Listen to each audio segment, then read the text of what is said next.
avez un rêve, L'ignorance, vous avez un c'est- rêve et vous ne cherchez pas Bah, l'ignorance. les voies nécessaires pour le réaliser. Non, il y a problème. Bah, l'ignorance jusqu'à ce qu'on vous écoute ce soir. Vous savez, imaginez, il est 1 heure du matin, vous faites une indigestion. Donc, permettez, l'écoulement de ventre, on aurait appelé diarrhée. Alors, et ça vous dérange. Vous dites, d'accord, je vais attendre 5 heures. Mais ne vous en faites pas. 5 heures, c'est même trop loin. Il est 2 heures. Avant 2h30, vous trouverez des mots. Soit vous allez dire à quelqu'un de vous accompagner si les toilettes sont encore à l'extérieur. Soit vous trouverez des moyens parce qu'il y a quelque chose qui vous dérange. Or, quand vous avez un rêve, vous avez un projet, ça doit vous déranger jusqu'à ce que vous l'accomplissiez. C'est ça qui me permet de dire que les gens, je ne sais pas si ce sont des rêves qu'ils ont ou des cauchemars, mais je suis sûr que ce sont des cauchemars. Je rebondis en disant que, encore là, on va parler de la durée. Combien de temps votre rêve prendra pour être réalisé? Peu importe. Ça, voilà. Peu importe le là, temps. ça ne fait pas de mais ce rêve un cauchemar. Peu importe le temps, mais ce qui va marquer, ce qui va faire que ce rêve ne soit pas confondu, ne soit pas mis dans le lot des cauchemars, c'est que vous devrez commencer. Je l'ai dit, c'est le premier secret de la réussite. La règle numéro 1 de la réussite, c'est commencer. En faisant quoi? Ben, en posant une action, en marquant, en faisant quelque chose. C'est-à-dire que vous voulez entreprendre. Prenons le cas des entrepreneurs, de ceux qui ont des projets d'entreprendre. Vous voulez entreprendre, mais vous dites, oh moi, je dois entreprendre, et jusque-là, vous ne faites rien. Vous n'avez même pas une petite notion d'entrepreneuriat, sur l'entrepreneuriat, j'allais dire. Ah non, ce n'est pas un rêve. Vous êtes en train de... C'est un cauchemar. Mais ça sera, pour que l'on dise que c'était un rêve, c'est lorsque vous allez décider un jour de dire, bien, je m'en vais voir X ou Y pour avoir des informations dans le domaine de l'entrepreneuriat. Alors vous avez marqué le premier pas et ça s'appelle débuter et c'est le chemin, sinon le parcours, de la réussite de votre projet, de votre rêve. Alors, peut-on dire que l'on a réussi lorsqu'on a plusieurs sources de revenus? Alors, je vais vous dire non. Donc, la réussite ne se résume pas par... Non, la réussite ne se résume pas par le nombre de biens matériels ou financiers voilà. qu'on a. Non. C'est pour cette raison, vous voyez, quand on dit quelqu'un est riche, la richesse n'est pas les billets de banque qu'on a dans la poche. Non, s'il vous plaît. Vous pouvez avoir autant de billets de banque dans votre poche, mais vous n'êtes pas riche. Parce que la richesse, c'est d'abord un centime, c'est d'abord là-dedans. Et vous allez voir que la différence entre les pauvres, je mets tout cela entre guillemets, entre les pauvres et les riches, c'est que le riche, lui, il n'attend pas d'avoir de l'argent pour faire X ou Y, pour poser X ou Y action.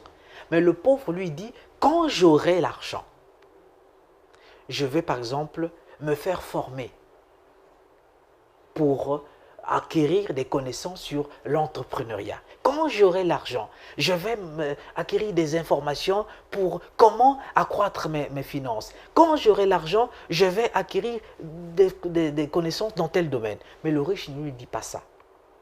Il dit, je m'en vais. Il s'engage, il va.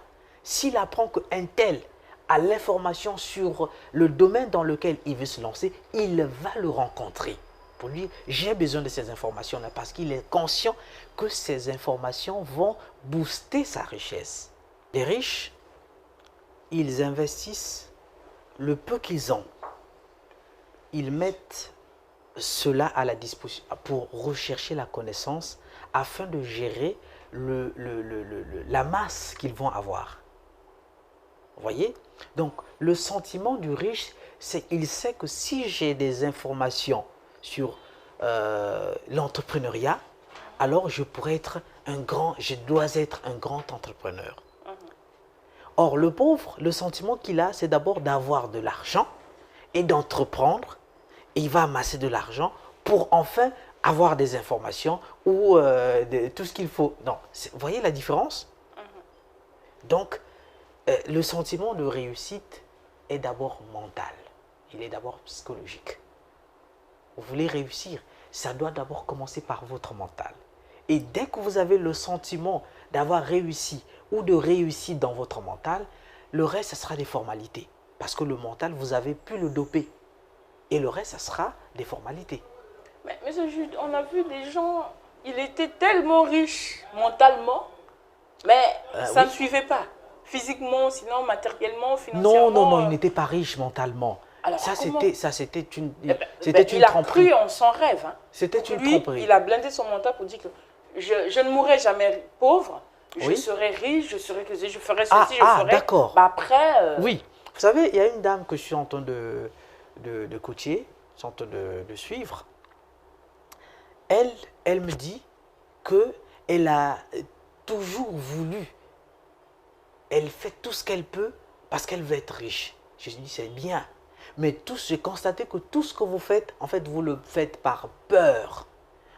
Vous avez peur de passer à côté de votre vie. Et donc, vous vous battez. Elle se bat parce qu'elle a peur au-dedans d'elle que de passer à côté de sa vie, de ne pas réussir. Or, il y a un principe métaphysique, un principe divin qui dit que ce que vous craignez, c'est ce qui vous arrive. Vous voyez, beaucoup de gens disent, moi je suis riche, je dois être riche. De toute façon, je ne suis pas n'importe qui. Ils le disent par peur. Ils le disent parce qu'ils craignent qu'ils sont obligés de dire. Mais est-ce qu'ils sont alignés? Est-ce qu'ils ont mis en place des normes, j'allais dire, des principes métaphysiques pour que cette richesse se concrétise? Le vouloir, c'est un point. Le faire et le devenir, ce sont d'autres points. Alors, quels sont donc les principes, sinon les règles, qu'il faut mettre en place pour pouvoir réussir? Il y en a plein.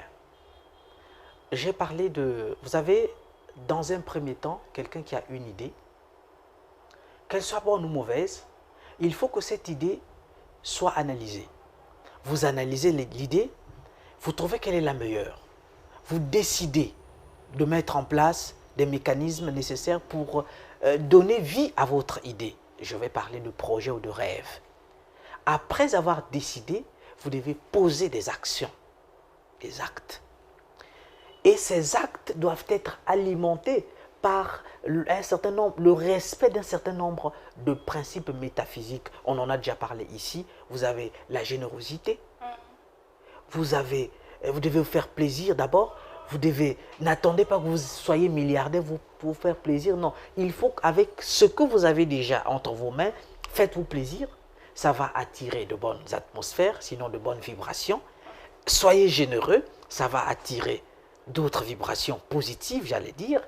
Et ce qui fera que le reste que vous allez mettre de côté va vous permettre d'augmenter votre chiffre d'affaires afin que votre investissement soit concrétisé. Alors, je veux revenir sur la générosité. Oui. Alors là, il y a un problème.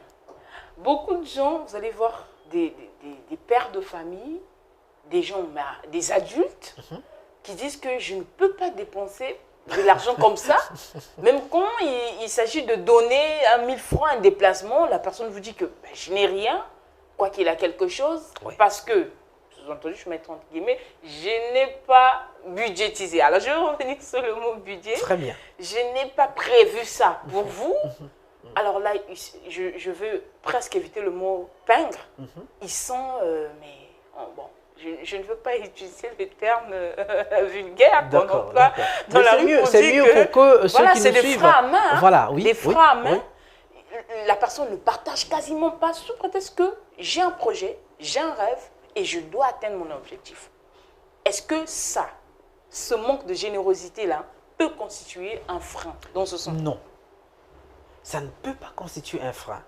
En fait, vous ne donnez pas, vous n'êtes pas généreux pour qu'on vous applaudisse. Non. Vous êtes généreux parce que vous respectez, vous voulez être en accord avec des principes métaphysiques qui entourent l'argent. Regardez, un exemple. Bill Gates arrive dans un restaurant aux États-Unis. Le restaurant dans lequel il rentre, sa fille a l'habitude de venir aussi à ce restaurant. Sauf que lorsque sa fille arrive dans ce restaurant, à son départ, elle laisse assez de pourboire aux gens qui travaillent. Alors, le jour-là, c'est Bill Gates qui arrive. Il a pris ce qu'il a pu prendre et on est venu laisser l'addition. Il a pris le temps minutieusement de vérifier si c'est exactement ce qu'il a consommé. Et à la fin, il prend son addition, enfin, après avoir payé, il met en poche et il est parti. Ceux qui étaient là, ils ont dit, mais monsieur, mais c'est pas sérieux. Mais vous êtes quand même le plus riche du monde à l'époque. Vous êtes le plus riche au monde, du monde. Il dit, mais qu'est-ce qui se passe-t-il? Il dit, mais votre fille, quand elle arrive ici, nous sommes gâtés, il y a des pourboires, mais vous, vous êtes le plus riche, vous arrivez, vous ne laissez rien. Il dit, attendez, vous me dites quoi là?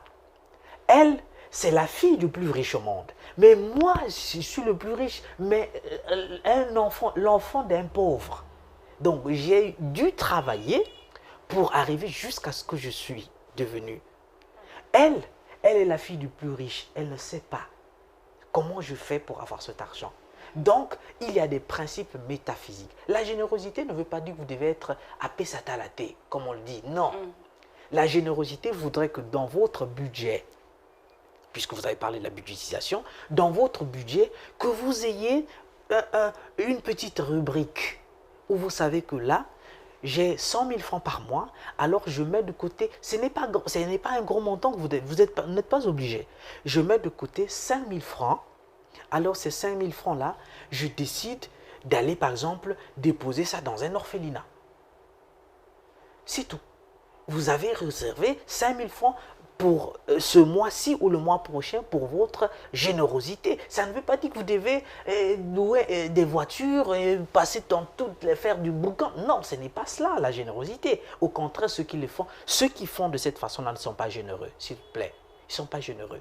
Ce sont des m'as-tu-vu. Ils veulent savoir qu'ils ont eu un peu d'argent. Mais c'est même la mentalité de la pauvreté. Exactement. Le constat fait, quand vous avez parlé des pourboires, hein, oui. Vous êtes dans un restaurant, vous allez voir que, oui. En tout cas, les hôtels, sinon les dames d'accueil qui sont là, ils peuvent dire que c'est souvent ceux qui sont nantis là, qui déposent quelque chose. Oh, pas toujours. Sinon, hein? Le pauvre, bon, quand on parle du pauvre, celui qui a moins de moyens financiers, selon le commun des mortels. Voilà. Sinon, le pauvre, ce n'est pas celui-là. Sinon, le pauvre, ce n'est pas celui-là. Voilà. On est d'abord pauvre mentalement avant de devenir. Même celui qui a 2 milliards aujourd'hui, si là-dedans il n'a rien, il est pauvre. Vous savez. Voilà. C'est clair. Donc, du coup, quand vous voyez arriver dans une voiture, on sait tout de suite que je veux faire attention au monsieur parce qu'à la fin, j'aurai un petit 10 000, un 5 000, on ne sait jamais. Oui. Vous voyez, ça, c'est de la mendicité. On attribue ce côté généreux aux hommes riches. Sinon, ça, c'est de la mendicité. Ils sont mendiants. Et nous avons beaucoup de mendiants dans les lieux publics, hein, dans les restaurants, dans les hôtels. Beaucoup de mendiants. Bien habillés, bien vêtus. Bien sûr. Ils ne sont pas comme les enfants de la rue, comme on dit. Quoique la rue n'a pas d'enfants, mais c'est entre guillemets. Mais les vrais mendiants, on les retrouve dans ces genres de milieux. Et vous arrivez, et on vous harcèle même, sans vous le dire ouvertement. Non, ne soyez pas généreux face à ces gens-là. La générosité, c'est un désir profond qui monte en vous. En fait, si vous êtes aligné, si vous êtes en accord avec vous-même, avec votre être intérieur, donc avec vous-même, avec votre essence, vous saurez, votre essence vous dira, à ce niveau-là, donnez. Vous allez sentir ce désir monter en vous, donner. Et après avoir donné, vous aurez le sentiment d'avoir fait quelque chose, d'avoir marqué le pas, d'avoir fait quelque chose de bien et d'avoir réussi. Et c'est ce sentiment de réussite. Alors, monsieur Jude, en tout cas pour moi, la question principale, sinon l'élément essentiel pour réussir, c'est d'abord croire en soi-même. Il faut Je suis d'accord avec vous. Ah, vous êtes d'accord avec moi? Je suis d'accord avec vous. On peut dire que je suis coach maintenant. Mais écoutez, tout le monde est coach. Bon, Tout le monde est coach de naissance. Parce que j'ai dit que nous sommes une mine d'or, vous savez. Et il n'y a pas de mine d'or négative et de mine d'or positive. Non, une mine d'or reste une mine d'or. Seulement, il y a des mines d'or qui se valorisent. Vous voyez, je fais allusion à un vieux de mon terroir. Le jour où on est venu lui dire que là où vous êtes, là où se trouve votre cabane, votre maison, en bas, il y a des minerais. On vous déplace, on vous donne suffisamment de moyens, vous vous déplacez, vous allez construire ailleurs. Il a dit non. Pourquoi? Parce que pour lui, c'est chez lui. Mais on lui dit que là où vous êtes, il y a de l'or, il y a des mines. C'est précieux pour le monde, c'est précieux pour les autres. Donc on vous donne de l'argent, vous vous déplacez. Pour lui, pourquoi? Parce qu'il est ignorant. Et il y a beaucoup de mines d'or qui s'ignorent. C'est presque la quasi-totalité des mines d'or qui s'ignorent. Donc on ne peut pas parler dans ce sens-là pour dire que X serait... comment vous voulez qu'on le dise? Non, je préfère. Mais voilà. Vous voyez que j'hésite même de dire quoi que ce soit. Parce que j'ai de la considération, parce que je sais que chacun est une mine d'or. D'accord, je suis d'accord avec vous. Monsieur Jude, je vois bien que vous avez encore beaucoup à dire, mais en télévision, l'heure c'est l'heure. Je vais devoir vous dire merci en tout cas pour votre présence ce soir sur notre plateau. Je vous remercie moi aussi et surtout ne pas être du côté des jeteurs de mauvais sorts. Non, rassurez-vous. Très bien. Merci de l'intérêt que vous portez à cette émission. Ma contribution, ce soir donc nous avons parlé de comment partir de zéro, de rien pour la réussite. Notre invité, M. Jules Floris Tipangoï, vous le connaissez certainement sous le nom, sous le pseudo de Madiba, coach Madiba. Nous vous disons au revoir et à très bientôt sur Lux Télévision. N'oubliez pas aussi sur les réseaux sociaux. À bientôt.